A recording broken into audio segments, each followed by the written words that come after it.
Büyük bir var. Şu zagada gönlümü gülmekten dini tiyip etme. Bilip bulmalı çarkanlıklı yollarda büdürhek kalmaktan dini tiyip etme. Dinen çıkarma ol dini geleni, fandan çıkarma ol fana geleni, inanın guretinden zana geleni. Bu dünya ilimletten dini tiyip etme. Yuhacak salimir örtülme lağı, seherler kuşlar tedinip koyur tamağı. Ya Allah'ım deyip irdir gündoğun çağı, sağman örmekten dini tiyip etme diye. Her yerinin tekerlerinin toylanmasından zarını savurdum. Teker durup sinirime dünyayı, olup bildim teklimi şonçuğun, sen tanıma karatıcın ağını, sen tanıman öğrenin çoğu diye tarife sağlayırlar. Erkeğime toylanmasından mekkavanlar. Hem birine atma kalan olacaklarına da adım durmuşuna maktuf olur. Ehli dünyadaki oğulları ardı ediyor. Oğudun durmuşta inmeden oğudun yaşa. Oğudun yaşa deyip oğudun giyip. Oğudun dünyada oğudun tüyüp. Yan takımsın tüyübün oğudunu yanıp. Ayranıma doğuş etme bundayım diye. Anırdan getirdin ne getirdi. Dereceğini tav etmedim bundayım. Tanrıdan getirdin ne getirdi. Irsalımız kimetten bundayım diye. İnmedama ırsalımız, olacağımız, inmedama avadan vurdun, canımız tav vurdun. Edin şu fırdattı, dedim, bilbildetti bağışıyımın kalkıyın Allah derin ettim. Hem de edverenli sağdan namadı vefa yakuvdun. Öz çalmak bilen, öz sesi bilen, yerine getirmek bilen oğudan aydım kayış ediyor. Sağ ol Halifa.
Karradan ikone dünya, himmer karradan ikone dünya, canını sıyınayın karradan. Gönlümde kalmasın içkiyle gelmeli, 60 yaşayın karradan. Gönlümde kalmasın içkiyle gelmeli, yaş kimin yaşayın karradan.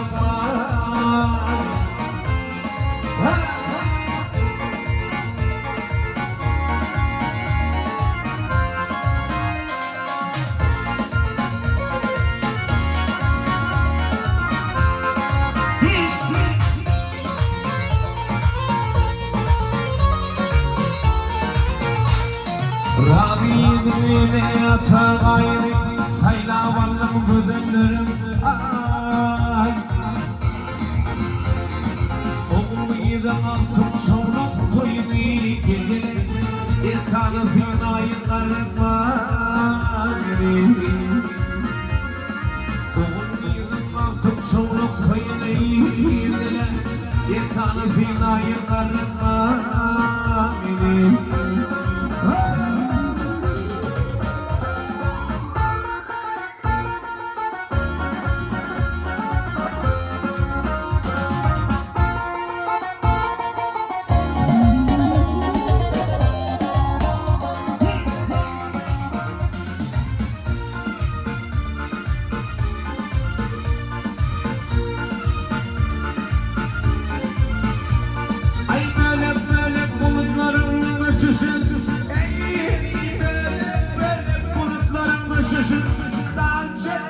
Çeşmeden su içmiş.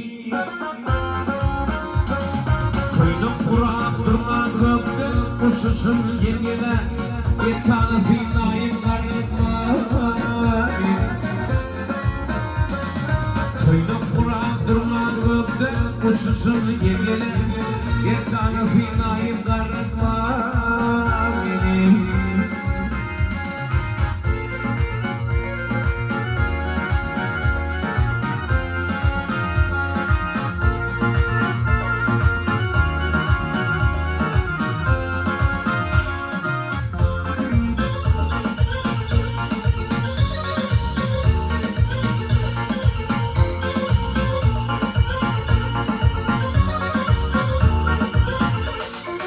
Erkim radiyid yaşasan Erkim radiyid yaşasan Ayırman ilinden saçaktın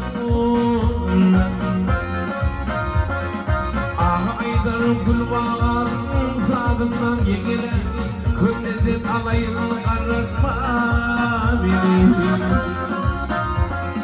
Ah aydar gülbağar Şiyan zadından yengele Könleden alayını karartmak Canır zinayın karartmak Yaş kimin yaşayın karartmak